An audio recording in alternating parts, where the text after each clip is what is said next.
नमस्कार दोस्तों, आज डेट है 22 फरवरी 2022। स्वागत है आपका दैनिक जागरण के न्यूज़ डिस्कशन में। इस डिस्कशन के अंदर हम न्यूज़ को एनालिसिस करते हैं 360 डिग्री के एंगल पे। मतलब हर एक एंगल हम लेते हैं अपने जो यूपीएससी के एग्जाम के पॉइंट ऑफ व्यू से लेते हैं। ठीक है, यदि आप किसी भी स्टेट पीसीएस, यूपीएससी, किसी भी पीसीएस का एग्जाम देते हैं तो आपको पीसीएस में एक्चुअली क्या होता है कि मेंस जो होता है ना वो इक्वल होता है। यहाँ पे भी आपको मेंस में लिखना पड़ेगा, यूपीएससी में भी लिखना पड़ेगा, बीपीएससी में भी लिखना पड़ेगा, किसी भी स्टेट पीसीएस में। उसके लिए लिखने के लिए आपको क्या चाहिए, एक ब्रॉड नॉलेज चाहिए। ठीक है, ब्रॉड नॉलेज के लिए आपको न्यूज़पेपर बहुत ही इंपॉर्टेंट रोल अदा करता है, राइट। तो इसलिए ये किसी भी एग्जाम का तैयारी कर रहे हैं, इस एग्जाम को न्यूज़पेपर को जरूर पढ़े, राइट। तो एक अनाउंसमेंट आप लोगों के लिए कि 1 मार्च से हमारा फ्री इनिशिएटिव लेके आ रहे हैं, वो है कि answer writing programme. Answer writing programme हमारे लिए बहुत ही इंपॉर्टेंट है। उसको हम यहाँ पे फ्री इनिशिएटिव करेंगे, सब्जेक्ट वाइज आंसर राइटिंग करेंगे, सारे सब्जेक्ट को कवर करने की कोशिश करेंगे। करंट अफेयर का जो भी चल रहा है न्यूज में टॉपिक, जो इशू चल रहा है उसको डिस्कस करेंगे हम लोग। तो आप 1 तारीख से जो हमारे साथ जुड़ सकते हैं करंट अफेयर डिस्कशन में। आप अब current affair discussion, answer writing discussion में अब 2 तरह से होगा। या हम चाह रहे हैं कि आंसर राइटिंग डिस्कशन ना हम लाइव करवाएं, ठीक है, लाइव करवाएं, जिससे कि क्या होगा ना, डिस्कशन जो होगा वो लाइव रहे या फिर रिकॉर्डेड ही रहेगा। तो दोनों में देख सकते हैं आप लोग का जैसा भी रिस्पॉन्स आता है आप हमें कमेंट करें कि आपको लाइव सेशन चाहिए। लाइव सेशन में ये रहेगा कि आप हमें कमेंट कर सकते हैं, तो मैं रिप्लाई जस्ट आपको दे सकता हूँ। या फिर आप क्या कर सकते हो कि मैं वीडियो डालूंगा और आपको एक नंबर प्रोवाइड रहेगा, अपनी डाउट उस पर आप शेयर कर सकते हो। तो मैं answer writing programme 360 degree angle पे और आपके एग्जाम के पॉइंट ऑफ व्यू से मैं करना चाहूँगा। ये जो इनिशिएटिव रहेगा ना, आप इनरोल कर सकते हो, फ्री ऑफ कॉस्ट रहेगा। ये 1 तारीख से स्टार्ट होने जा रहा है। चलिए अपना डिस्कशन स्टार्ट करते हैं। हमारा जो पहला आर्टिकल है वो फर्स्ट पेज में ये आर्टिकल है कि उच्च शिक्षा की सीटों में जो समस्या है, एक्चुअली क्यों आता है ना, जब आप देखोगे तो डीयू में इतना ही सीट है, जेएनयू में आप देखोगे तो 2000-3000 के आसपास सीट है। अब विभिन्न इंस्टीट्यूट में देखोगे तो सीट लिमिटेड होता है। और अभी क्या है, हमारे स्टूडेंट की संख्या बढ़ रही है। ठीक है, स्टूडेंट की संख्या जब बढ़ रही है और सीट कम है तो बहुत सारे स्टूडेंट तो एडमिशन ही नहीं ले पाएंगे। तो उन सारी समस्या को ख़त्म करने के लिए बजट में, इस साल का जो बजट है 2022 और 23, सरकार के द्वारा नेशनल डिजिटल यूनिवर्सिटी लाया गया है। नेशनल डिजिटल यूनिवर्सिटी के तहत ये होगा, इस यूनिवर्सिटी में आपको कहीं पे भी लिमिटेड नहीं रहेगा सीट। आप जब चाहे तब एडमिशन ले सकते हैं। किसी भी विषय में ना सीट लिमिटेड नहीं रहेगा, बच्चे इनरोल कर सकते हैं और अपना स्टडी कंटिन्यू कर सकते हैं। इनसे सर जुड़ी हुई जो भी एजेंसी है, सरकार उनको निर्देश दे रही है कि ये इस पे काम करेंगे। ठीक है, जिससे कि क्या होगा कि हमारे आने वाले समय में जो हमारा जो स्टार्टअप है, आपने देखा होगा कि बहुत सारे लोग भारत छोड़ के विदेश में चले जाते हैं पढ़ाई करने के लिए, उच्च शिक्षा के लिए। ऐसा क्यों होता है? मोदी जी वही चिंता जता रहे हैं, ऐसा क्यों होता है? क्यों नहीं भारत में ही वो बड़ा बड़ा यूनिवर्सिटी भारत में सेटअप हो?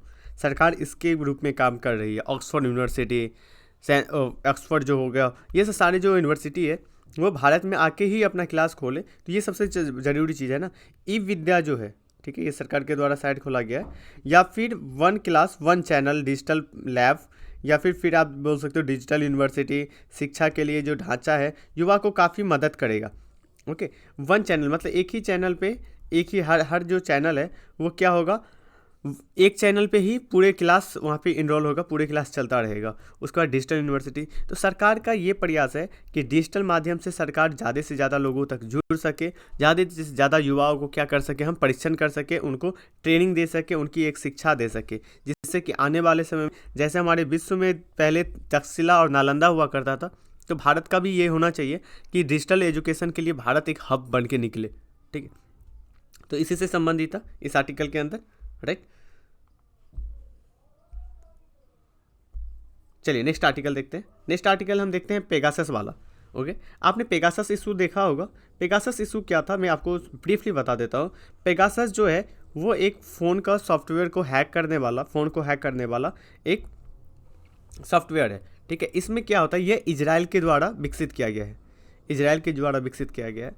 बाद में इसमें ये आया था कि सरकार जो है ना, सरकार को इजराइल कंपनी बोलती है कि हम इसलिए देते हैं क्योंकि आप जो होता है ना आतंकवादी, टेररिज्म, इनको रोकने के लिए सरकार को ये चीज़ें दिया जाता है।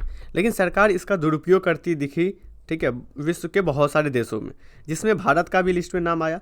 जब भारत का लिस्ट में नाम आया तो पूरा मार्केट गर्म हो गया इसको लेके, राइट। तो मार्केट जब गर्म हो गया तो सरकार कोर्ट ने क्या की, एक पैनल बैठा दी, ठीक है, एक संयुक्त पैनल बैठाया गया। वो पैनल अब अंतिम रूप से रिपोर्ट जारी सौंपेगी सुप्रीम कोर्ट को। ये इसीलिए ये न्यूज़ में आया। इसमें क्या होता है कि आपके मोबाइल है, आपके मोबाइल का कैमरा, आपका माइक, ये सब यूज़ करके कभी भी कहीं पे भी हैक किया जा सकता है। तो यही बताया जाता है कि इसमें ना हमारे जो जितने भी नेता है, ठीक है, विपक्ष के नेता है, इन सारी चीज़ों को सबको क्या किया गया है कि मतलब कि हैक किया गया है। इससे संबंधित बहुत सारे जो न्यूज रिपोर्टर है उनका फ़ोन को हैक किया गया है, जिससे कि आप देख सकते हो कि आपका प्राइवेसी जो है ना, हमारा प्राइवेसी, वो प्राइवेसी कहीं ना कहीं ख़त्म होता है। तो इसी से संबंधित ये इशू मामला गया था। चलिए नेक्स्ट आर्टिकल की ओर चलते हैं। नेक्स्ट आर्टिकल इस पेज में नहीं है, इस पेज के अंदर चलते हैं। इस पेज के अंदर भी नहीं है, इस पेज के अंदर है। देखिए, अब हिंद प्रशांत क्षेत्रों में समुद्री सुरक्षा को बढ़ाने के लिए भारत और अफगानिस्तान साथ आया है, ठीक है, सॉरी अफगानिस्तान बोलते हैं, भारत और फ्रांस ये साथ मिलकर काम कर रही है। अभी जो हमारे विदेश मंत्री है वो फ्रांस के दौरे पे गए हैं। ये जब दौरे पे गए ना, हमने राफेल जो विमान था, राफेल, ये कहाँ से लिया था? राफेल हमने फ्रांस से लिया था, ठीक है। इसमें जो दौरान हमने लिया था, और हिंद महासागर जो है, हिंद प्रशांत क्षेत्र में समुद्री सुरक्षा को स्थापित करने में हम लोग क्या कर रहे हैं, सहयोग कर रहे हैं, आगे बढ़ने की बात की जा रही है। हम भारत जो है वो ब्लू इकोनॉमी की तरफ ज़्यादा फोकस हो रही है। ब्लू इकोनॉमी उस इकोनॉमी को बोले जाते हैं जहाँ से समुद्री जो व्यापार है ना, समुद्री चीज़ है उस पर जा, आप देखते हो ना, पानी किस कलर का होता है? ब्लू कलर का होता है एक्चुअली, तो इसलिए उसको ब्लू इकोनॉमी बोला जाता है। तो समुद्री अर्थव्यवस्था ब्लू इकोनॉमी का नाम होता है, ठीक है। और महासागरीय जो जितने भी सुरक्षा है, सुरक्षा के सहयोग के लिए हम बढ़ावा दे रहे हैं। जब जयशंकर जी गए तो यहाँ पे क्या क्या किए उन्होंने कि विश्व के जितने भी समस्या है, अभी जो भारत में रूस और यूक्रेन के बीच, रूस और यूएसए के बीच में जो यूक्रेन वाला इशू चल रहा है, उसको लेके बातचीत की गई, ठीक है। यूरोपीय संघ के साथ बातचीत की गई। भारत और यूरोपीय संघ बातचीत ये की गई कि आने वाले समय में फ्री ट्रेड एग्रीमेंट किया जाए। हमने कल भी फ्री ट्रेड एग्रीमेंट के बारे में बात किया था कि फ्री ट्रेड एग्रीमेंट क्या होता है। फ्री ट्रेड एग्रीमेंट होता है कि दो देशों के बीच समझौता होता है, उस समझौते के अंदर जो व्यापार होता है वो मुक्त होती है, जिससे कि दोनों देशों की व्यापार में बढ़ावा मिल सके, ओके, और एक बाजार के रूप में मिल सके। तो यही सारी चीज़ें था। उसके बाद आपको कुछ अंतर्राष्ट्रीय इशू है, जिसमें जो इशू है उसमें अफगानिस्तान इशू, ईरान के जो परमाणु समझौता है उसको लेके, यूक्रेन मुद्दे, इन पे सारे चीज़ें मुद्दे पे बैठक हुई और बात की गई, राइट। तो इसमें आपको जो सबसे इंपॉर्टेंट चीज़ होता है वो है कि ब्लू इकोनॉमी। ब्लू इकोनॉमी क्या होता है? समुद्री इकोनॉमी की होती है, राइट। चलिए नेक्स्ट जो चीज़ होता है, एक ये चीज़ें इंपॉर्टेंट हो जाता है। हमने राफेल कहाँ से लिया है? राफेल हमने फ्रांस से ही लिया है। नेक्स्ट आर्टिकल की ओर चलते हैं।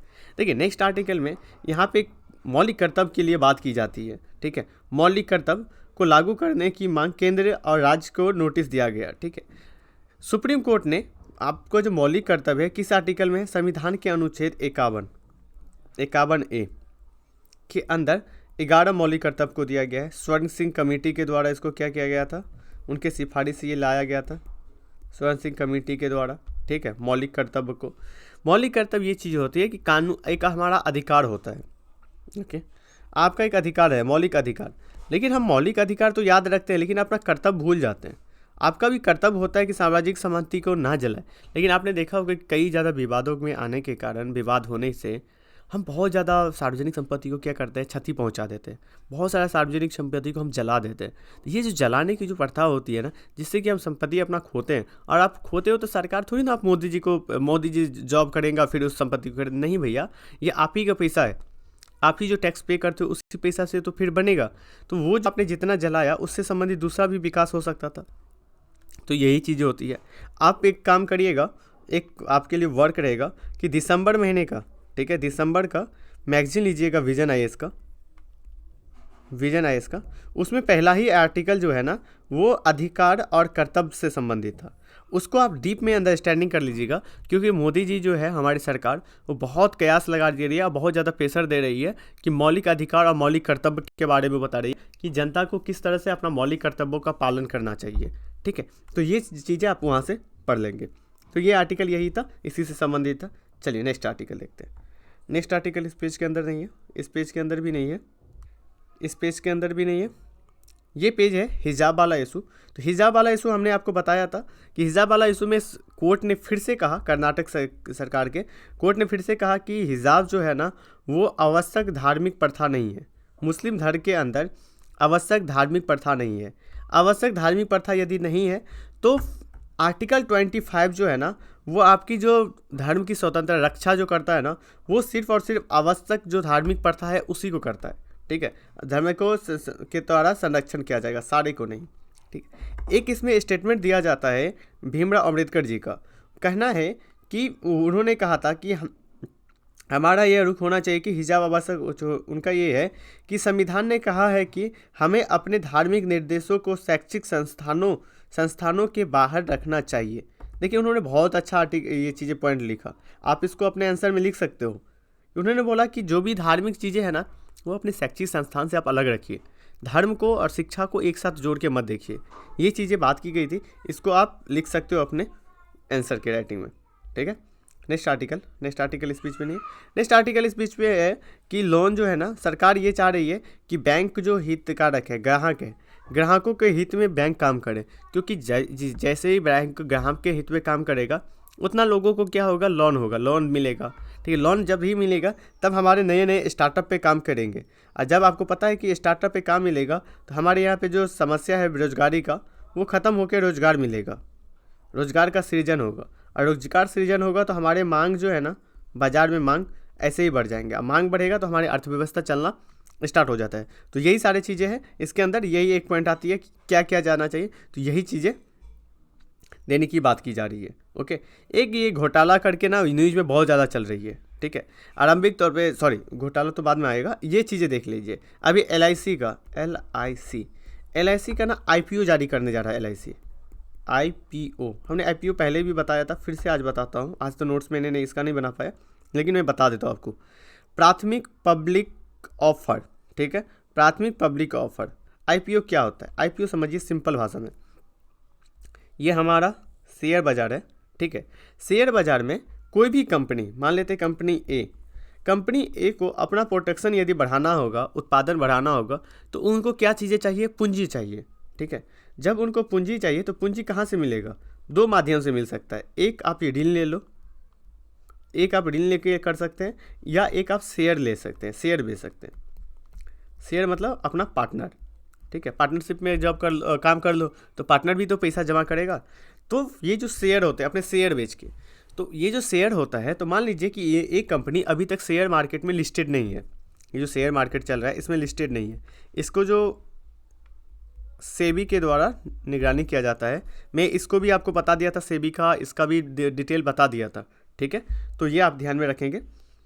तो इस चीज़ों को रखना है, इसलिए आप कंटिन्यू रहिए, क्योंकि डिस्कशन जो होता है ना कंटिन्यू में बहुत सारी चीज़ें जो होता है, जो आज हो गया वो फिर कल से हम रिपीट नहीं करेंगे, क्योंकि हमें और ज़्यादा चीज़ें को स्टडी करना है। ओके, तो अब मान लीजिए कि ये जो कंपनी है, कंपनी शेयर लिस्टेड पहली बार मार्केट में यदि कराती है और अपना शेयर लेके आती है। शेयर मतलब अंश हो गया। जैसे मान लीजिए कि आपका बॉडी है, ठीक है, आपका बॉडी का जो जैसे हाथ है, पाँव है, ये आपका एक अंश हो गया। उसी प्रकार से आप मान लीजिए कि शेयर है, शेयर का हमारा जो शेयर है, यदि 100% शेयर होगा, 100 रुपया है, तो 1% आपका 1 रुपये का होगा शेयर। ठीक है, तो आप यदि 1% शेयर अपना बेच दिए, तो मान लीजिए कि 100 रुपया 500 रुपया आपको फ़ायदा होता है, तो इस व्यक्ति को आपको 5 रुपया देना पड़ेगा। क्यों? क्योंकि आपने इसको एक शेयर बेच दिया है। आपका अधिकार कितने शेयर पे है? 99 शेयर पे ही है। समझ गए कॉन्सेप्ट? तो ये सारी चीज़ें हैं उसमें। इसमें जो पहली बार यदि शेयर बेचा जाएगा ना, तो उसको बोला जाता है IPO। पहली बार यदि कोई कंपनी शेयर बाज़ार में अपना शेयर लेके आएगी तो उसे हम IPO कहते हैं। ओके, चलिए नेक्स्ट आर्टिकल की ओर चलते हैं। नेक्स्ट आर्टिकल ये है कि रोका नहीं जा सकता श्रमिकों का जो पलायन है, जो श्रमिकों का जो पलायन है वो रुकने की बात नहीं की जाती है। इसमें राइटर एक्चुअली ना कुछ पंजाब का इशू ले रहे हैं। पंजाब के जो अभी मुख्यमंत्री है, ठीक है, चन्नी जी, उन्होंने प्रचार के दौरान बताया कि यूपी, बिहार, दिल्ली के भाई है। ठीक है, तो इन्होंने यही कहना चाहा, जो हमारे जो प्रवासी मजदूर है उनको एक सम्मानजनक स्थिति में ये देखने के लिए बात की जाती है। श्रमिक की यही बात की जाती है कि पंजाब देखिए, महाराष्ट्र देखिए, केरला देखिए, जहाँ पे भी राज्यों में विषय में आपको बहुत सारे पलायन दिखेगा। खासकर आपने पलायन का जो सबसे ज़्यादा जो इशू देखा होगा वो कहाँ पे देखा होगा? जब लॉकडाउन का टाइम था। लोग घर से निकल गए थे, ठीक है, जॉब नहीं था, निकल गए थे। अब पलायन का क्या कारण हो सकता है? मान लीजिए कि बिहार है या यूपी है, यहाँ पे रोजगार नहीं है, इसलिए तो लोग निकल रहे हैं ना।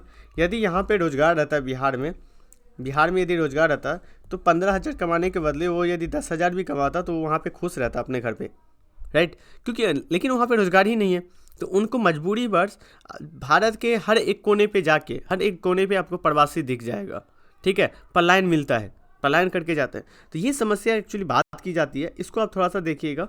ये कुछ एंगल जो है ना पॉलिटिकल वाला था, इसलिए हमने उतना डीप में नहीं गया क्योंकि ये सारी चीज़ें, लेकिन एक यही चीज़ है कि पलायन का एक्चुअली कारण क्या है। अब पलायन को रोकने के लिए क्या करना चाहिए? पलायन को रोकने के लिए मनरेगा जो है, मनरेगा स्कीम को बढ़ाना चाहिए, राइट। तो मनरेगा स्कीम को बढ़ाएंगे, रोजगार लाएंगे, स्टार्टअप नई नई कंपनियां खोलना, ये सारा चीज़ें आप कर सकते हैं। चलिए नेक्स्ट आर्टिकल ये है जो बैंक में अभी जो घोटाला हुआ है, बैंकों का घोटाला, उससे संबंधित था। ये जीएस पेपर 3 से आप लिंक कर सकते हो अर्थव्यवस्था से। एक्चुअली इसमें जो किया है, आईबीडी जो है वो जो शिपमेंट कंपनी थी, ठीक है, इन्होंने बैंकों से 22,000 करोड़ों का लोन फर्जी तरीके से ले लिया था, ठीक है। ये कब लिया था? ये 2005 से लेकर 2012 के बीच में लिया था। इससे क्या होता है, राइटर का ये कहना है कि भारत जो है ना, भारत विकसित देश है, विकासशील देश है। विकासशील देशों में ना सबसे ज़्यादा ज़रूरी होते हैं पूंजी की, मतलब कंपनी जो उत्पादन करेगा, और उत्पादन कहाँ से करेगा? हमारे कंपनी के पास उतना पैसा नहीं होता कि वो बहुत सारा चीज़ें खरीदेंगे। उनका पास एक ही चीज़ होता है कि वो कंपनी क्या करेगी, लोन लेगी। विकसित जो देश होते हैं उनको, विकासशील देशों के लिए आपको लोन की ज़रूरत होती है। तो बैंक हमारे एक रीढ़ का हड्डी की तरह काम करता है, बैकबोन की तरह काम करता है अर्थव्यवस्था में। यदि आप लोन नहीं दे पाओगे तो वही चीज़ होता है ना कि उत्पादन कैसे होगा, क्योंकि हमारे यहाँ पे तो ज़्यादा पूंजी नहीं है, तो कैसे उत्पादन करेंगे हम? और उत्पादन नहीं होगा तो हमारा रोजगार क्या होगा? हमारी अर्थव्यवस्था तो नीचे चली जाएगी, ठीक है। एक रोजगार नहीं होने से हमारी सामाजिक, आप हर एक एंगल को देख सकते हो ना, सामाजिक अनसर्टेनिटी आएगी, जहाँ पे अपराध बढ़ जाएगा, क्राइम बढ़ेगी। आप देख रहे हो कि दिन प्रतिदिन क्राइम बढ़ रहा है। इसका कारण क्या है? रोजगार। लोगों को रोजगार नहीं मिल रहा है। रोजगार लोगों को मिलेगा तो क्राइम बढ़ेगा। तो बैंक के पास आपको पैसा होना चाहिए। यदि बैंक के पास नहीं पैसा रहेगा तो वही चीज़ें होती है ना, अब सामाजिक जो आप देख रहे हो अपराध इतना बढ़ रहा है, यही कारण होगा, राइट। चलिए नेक्स्ट आर्टिकल की ओर चलते हैं। नेक्स्ट आर्टिकल जो है आज का इंपॉर्टेंट आर्टिकल है, वो लैंगिक असमानता की बात करता है। राइटर के द्वारा ये बात की जाती है कि हमारा जो आर्टिकल 14 से लेकर 19 है वो बताता है कि स्वतंत्रता और समानता की बात की जाती है, समता की, अधिकार की बात की जाती है। लेकिन हमारे देशों में जो महिला है, ये एक्चुअली जो महिला है ना, पुरुष और महिला, स्त्री जो होती है, इन्हें 50-50% हमारा रेशियो है, ठीक है, 50-50% हमारे विश्व में रेशियो है। लेकिन क्या उनके लिए 50% पूरी समानता है? नहीं। तो आप आधी यदि आबादी को आप समानता या समता नहीं दे पाएंगे तो क्या आपकी समाज में समता कायम हो पाएगी? तो इसका जवाब होता है नहीं हो पाएगी, ठीक है। देश में महिलाओं की कई सारी चुनौतियां हैं, जिसमें आप अधिकांश रूप से समानता, आप धार्मिक रूप से मान्यता देख सकते हैं जो सामाजिक है, जिसमें हिंदू मुस्लिम देख सकते हैं, ठीक है, जिसमें बुर्का प्रथा, घूंघट, ठीक है, बुर्का, नकाब, इन सारी चीज़ों पे देख सकते हैं, राइट। उसके बाद आप देख सकते हैं जो पर्दा प्रथा होती है ना, जिससे घूंघटा मांगटा जो होता है ना, बुनियादी आगे बढ़ती जा रही है, राइट। ये थोड़ी सी बात की जाती है। चलिए अब हम डिटेल में इसको डिस्कस करते हैं, राइट। आइए अपने नोट्स की तरफ और डिटेल में हम डिस्कस करते हैं। सबसे पहली बात होती है कि लैंगिक असमानता का मतलब क्या होता है, इसका मीनिंग क्या होता है। इसका तात्पर्य ये होता है कि लैंगिक आधार पे महिलाओं के साथ भेदभाव करना। किसके आधार पे? लैंगिक आधार पे, राइट। उसके बाद ये होता है कि आप देख सकते हो इसमें घर और समाज दोनों जगह पे उनका शोषण होता है, ठीक है, उनका अपमान होता है, उनके साथ भेदभाव होता है, ठीक है, उनका पीड़ित होती है, ठीक है। महिलाओं के खिलाफ बहुत सारे दुनिया भर में हर जगह जो चीज़ें हैं ना, प्रचलन किया जाता है।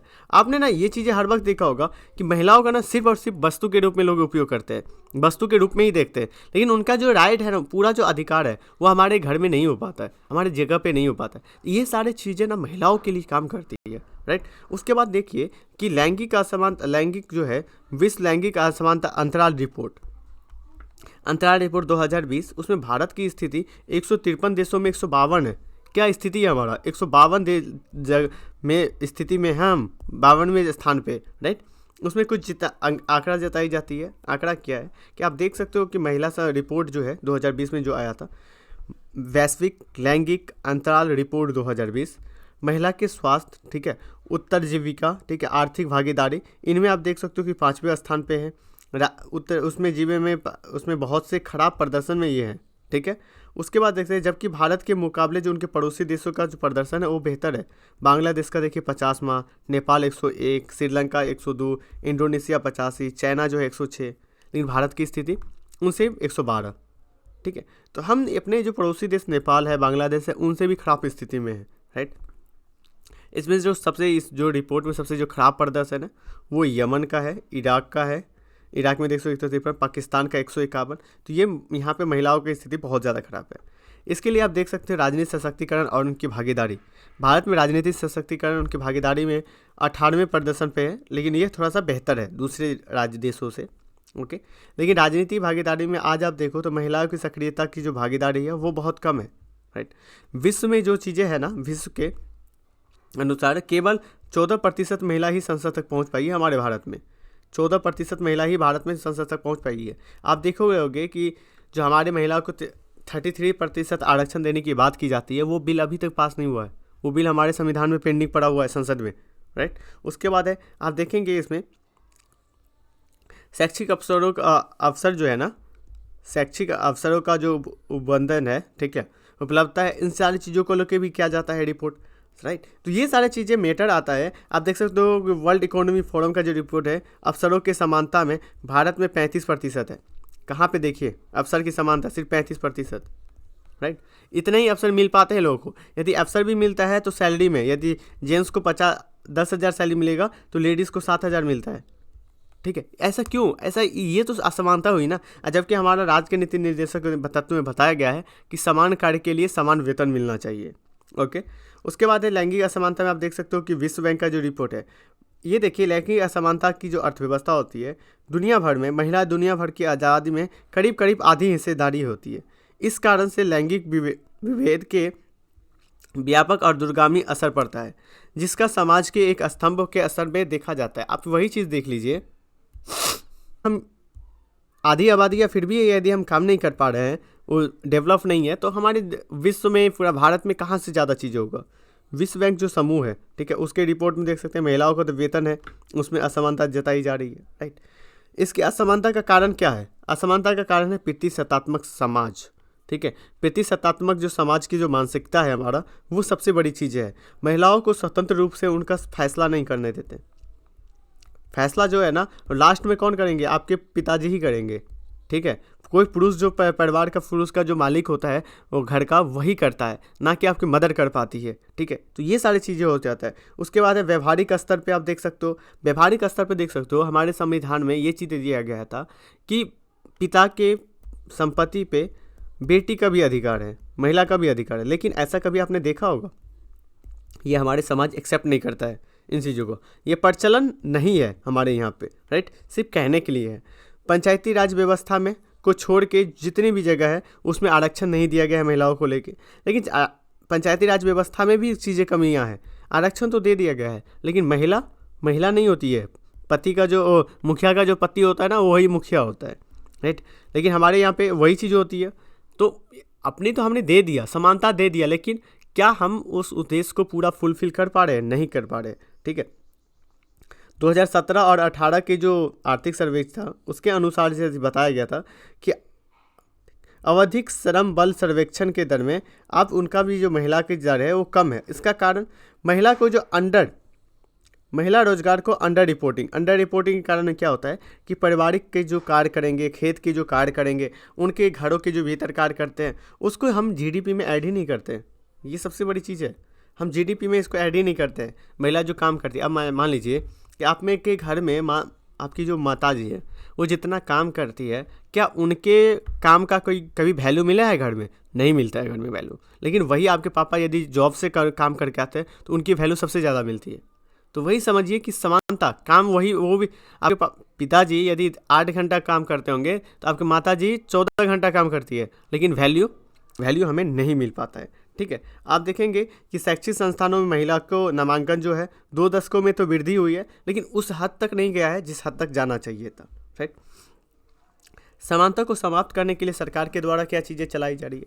समानता जो है ना, धीरे धीरे मानसिकता में चेंजिंग आ रही है, एजुकेशन थोड़ा सा बढ़ रहा है, तो ये चीज़ें धीरे धीरे कम हो रही है। उसके बाद है वैश्विक लैंगिक अंतराल सूचकांक 2020, में आपको देखोगे कि राजनीतिक भागीदारी भी बढ़ रही है। ठीक है, भारत में बेटी पढ़ाओ बेटी बचाओ, ठीक है, वन स्टॉप सेंटर, महिला हेल्पलाइन नंबर, ठीक है, महिला सशक्तिकरण केंद्र, जिससे कि महिलाओं को ज़्यादा से ज़्यादा क्रियान्वयन किया जाता है। ठीक है, महिलाओं को आत्मनिर्भर आर्थिक क्षेत्रों में आत्मनिर्भर बनाना बहुत ज़रूरी है, जिसके लिए मुद्रा और अन्य जो केंद्रित किया गया है महिलाओं को लेकर कानूनी प्रावधान किया गया है।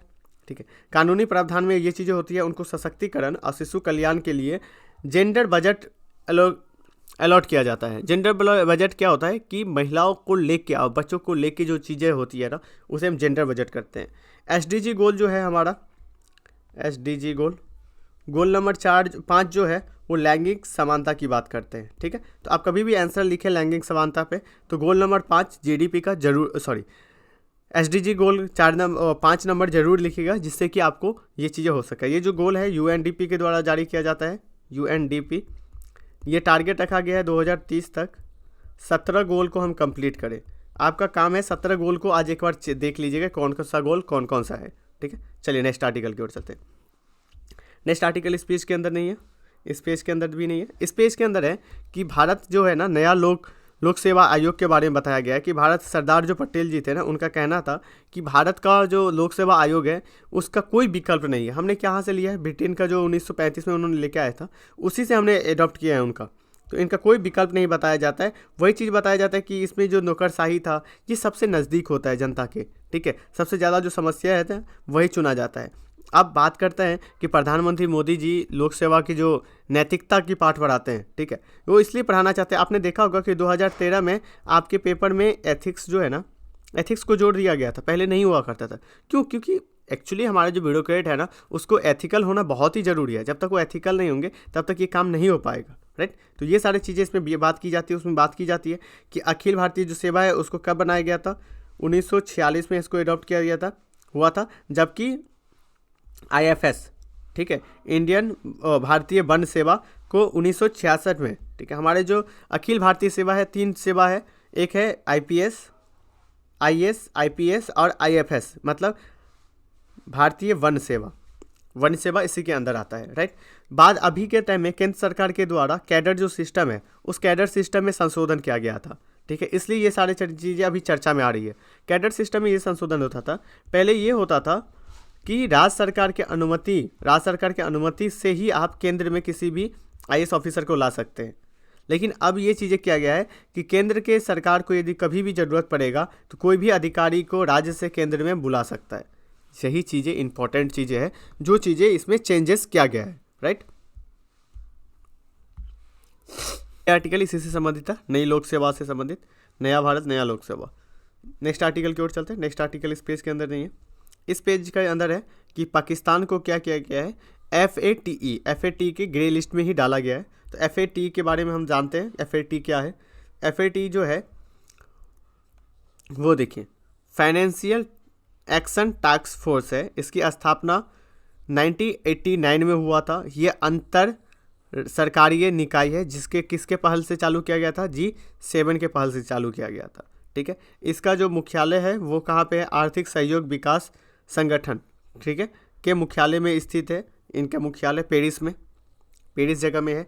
इसका उद्देश्य क्या है? उद्देश्य है मनी लॉन्ड्रिंग, आतंकवाद को जो वित्तीय पोषण मिलता है, जो खतरा निपटने के लिए, अंतर्राष्ट्रीय वित्तीय प्रणाली को अखंडता और कानून की सहायता किया जाना है।